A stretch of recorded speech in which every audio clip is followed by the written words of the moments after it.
Extreme greetings to the world. Midwest influence, Midwest fitness, Midwest talk. It's your boy Insane Lex, your ruler. Back at you with another episode of Midwest Talk and my thoughts on certain things. Today I'm gonna kind of make it a little bit quick. Recently, just passed, I think back in April 8th to the 11th, there was a convention in New York with our all brother who we know, Reverend Al Sharpton, for the National Action Network. And this was quite surprising because I felt like I haven't really heard nothing about him, but every time when some type of election is coming on, this brother name is always gonna come up in some shit. But I did a little bit more research because I never really heard of the National Action Network. But the National Action Network is one of the leading civil rights organizations in the nation with chapters throughout the entire United States. Founded in 1991 by Reverend Al Sharpton, NAN works within the spirit and tradition of Dr. Martin Luther King to promote a modern civil rights agenda that includes the fight for one standard of justice. So long story short, they pretty much, this thing is supposedly supposed to be in the tradition of the late great Dr. Martin Luther King, but to me, it's just more of a platform where anything racial injustice or anything that happened to minorities, they'll be the ones that could probably come up there and help you. You know what I'm saying? But they did have a big convention. They had some keynote speakers. But their biggest keynote speaker was the sister Kamala Harris, former vice president under Joe Biden.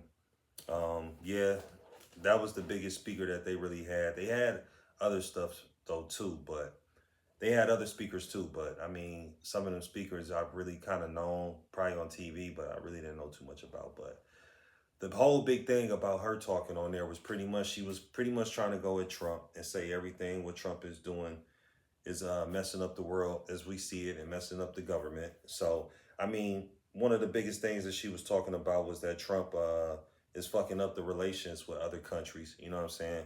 Which I kind of already thought was fucked up anyway, because if we take it back to the Obama administration, like as you see right now, everybody is trying to, all these other countries is connecting with the motherland. They connecting with Africa to be on one accord and give Africa some separate space.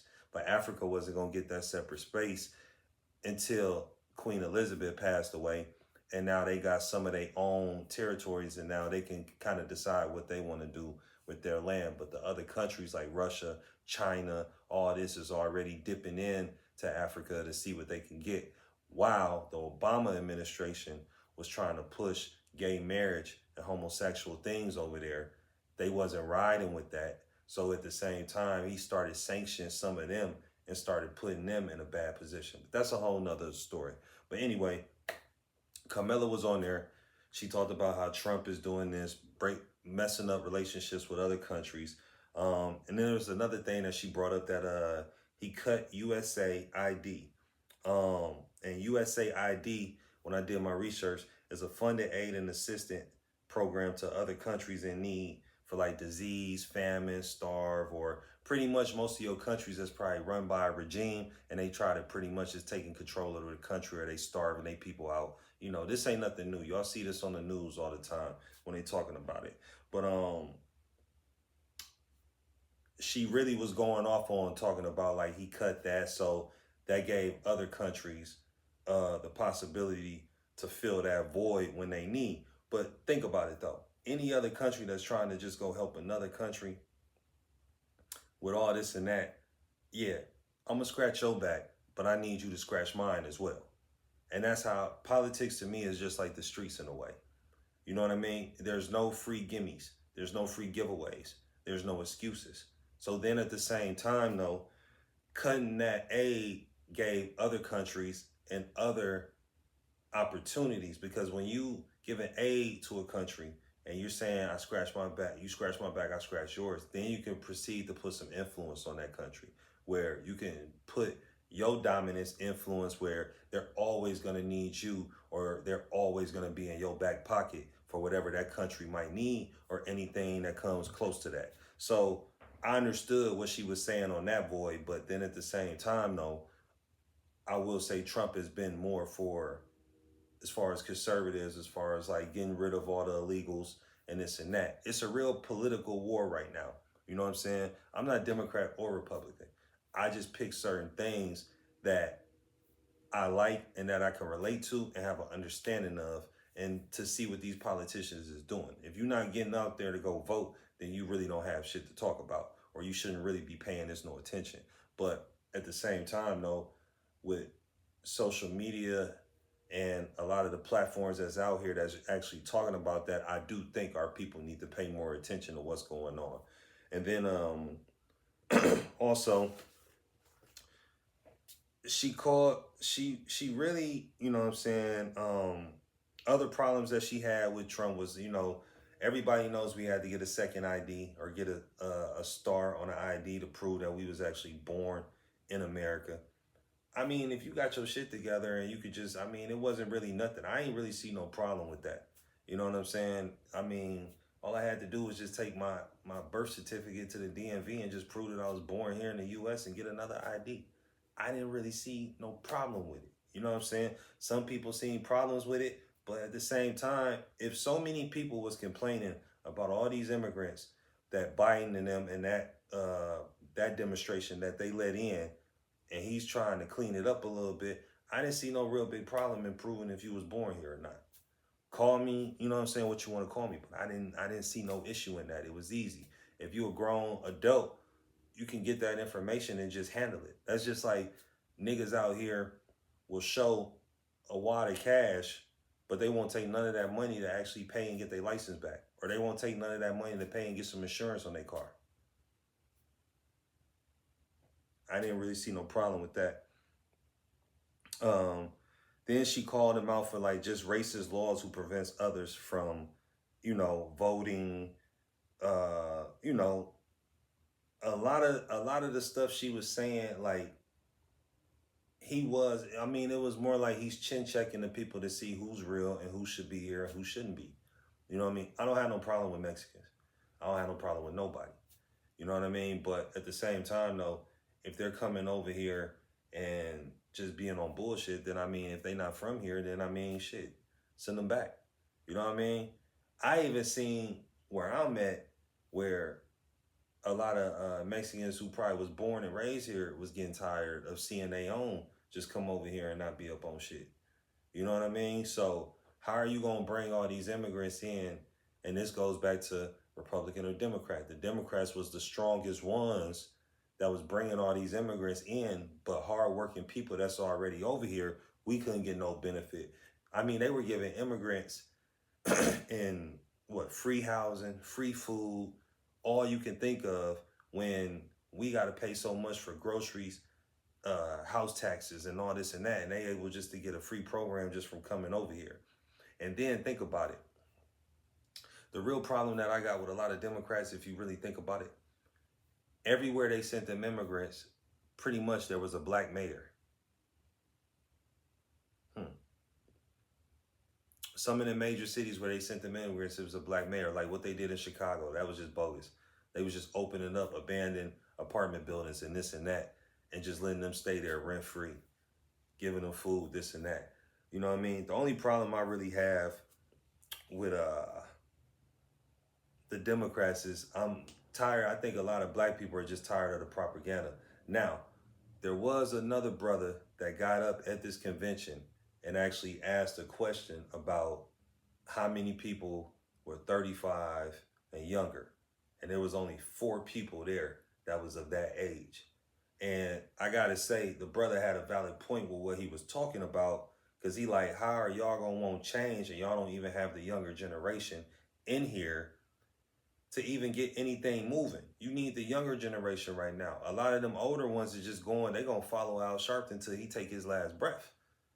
But at the same time though, why don't y'all have a younger following now? And now I see the agenda that's gonna be pushed with the younger generation is more like, you know, Al Sharpton, I seen some of the stuff he was talking about. He was talking about reparations and this and that. That's been a lot of talk within like the social media, like when is reparations gonna happen? When are we gonna do this? When are we gonna do that? But then at the same time, it's almost like they're selling a dream. And I feel like for over so many years, You know what I'm saying? Like, the Democrats have always sold a dream, or black folks, as far as us, we get used as an scapegoat for certain shit. And we tired of it. It's a lot of ones. It's a lot of the younger generation that's waking up and just getting tired of all this bullshit. You know what I'm saying? Like, they keep selling us a dream. They keep telling us we gonna do this. They keep telling us we gonna do that. So what the brother was pretty much said was just like, if y'all ain't giving up no check, y'all ain't giving up no vote. You know what I mean? And then there was a part where, you know what I'm saying, Al Sharpton came on there and was like, yeah, anytime a brother, a son comes to a function like this and saying this type of stuff, you know what I mean? He's obviously a paid informant. But you got the stuff with you being a paid informant, so who's to tell?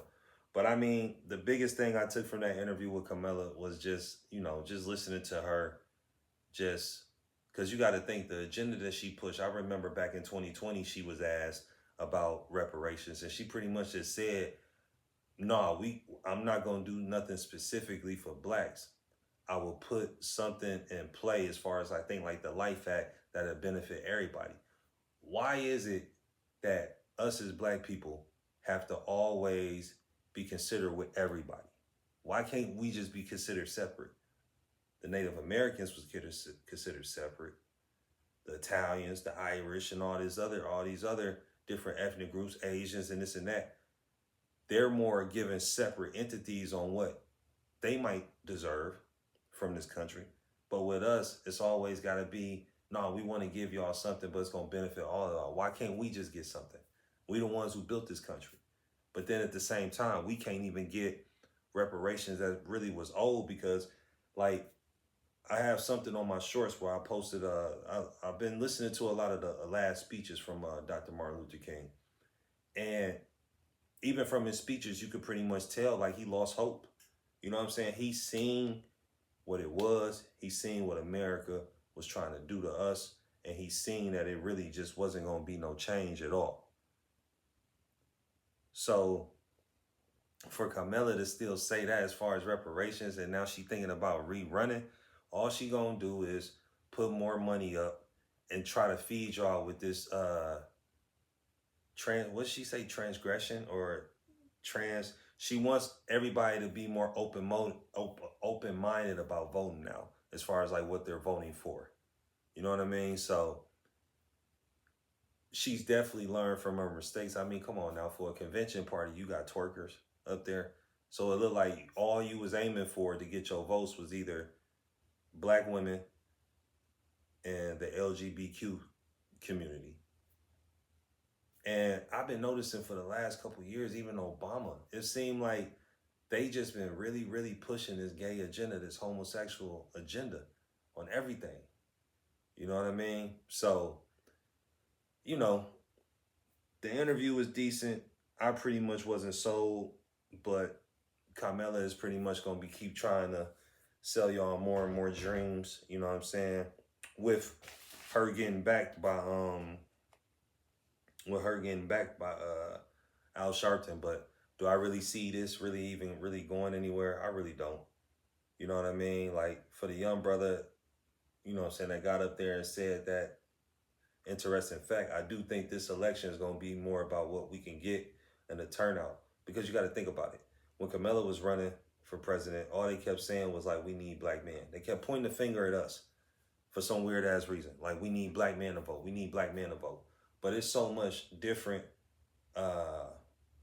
energy that was put against us. I think a lot of brothers seen more conservative ways than liberal. Let's just be real. I don't think a lot of black men just didn't vote just because. I think they agreed, a lot of brothers out here agree more with the conservative views than the liberals. I don't want my daughter playing a sport or this and that. And if you look at my other episodes, I have this discussion as far as like I'm asking, like, what is black America? Are we more conservative or are we more liberal? Everybody's been kind of liberal following the Democrats, but I do think in this election, this past election, a lot of brothers seen more conservative ways and went with Trump. But then we're trying to call them type of brothers sellouts, or, you know what I'm saying, the ones that ain't sticking to what's right. I haven't really seen the Democrats do shit for black people, and I'm just being real. I seen certain individuals walk with us and sing kumbaya and all that other shit. But then what have Democrats really done for us? So all I'm gonna say is on this short piece, if you into politics, if you're paying attention, Kamala is really trying to put another stamp out there with this convention that just went down a couple of days. And it looked like Al Sharpton is really gonna try to back her to the max. So just get ready, because a lot of things is gonna change. You know what I mean? Then updated on the war that's going on. Seeing like Trump is a full stepper. He's stepping all right, but he making the U.S. people crash. You know what I mean? Shout out to my people that's dealing with all that high ass gas and all that. I know how times can be. You know, pretty soon everybody gonna be riding bikes around this motherfucker. But that's a whole nother story though. But the war is still going on. They had cease talks. That ceased. Now he's blocking the strat of Hormuz. You know what I mean? So blocking the water so money can't get through. Gas is still high. We still living. Just count your blessings. But yeah, pay attention to this political thing, because I think Kamala is trying to have a couple tricks up her sleeve, or what she's trying to bring. But I don't know. We just gonna have to wait and see. It could be impeachment talks for Trump too. So just gonna have to wait and see. But keep in tune. Tell me what you think about it. If you did see that convention, tell me what you think about it. You know what I'm saying? The convention kind of made a little bit of sense to me after hearing them. But the one thing I will say that I didn't like about that convention, it almost made it seem like we don't have no other way but their way. So to be honest, I think that the National Action Network is more still built on the civil rights movement that happened in the 60s, and they're afraid to tackle what's going on today, or at least bring more open-minded people that can really speak the real and get the real message out to the ones that matter, or the ones who can really put forth a different process. Because right now, Black America is split. We split. You got some just don't give a fuck about politics. You ain't got to worry about them voting. You got your hard-working Black people that's still out there. But I do think for the hard-working ones, it's a little bit split between conservative and liberal. And I think a lot more of our brothers is being more conservative than liberal.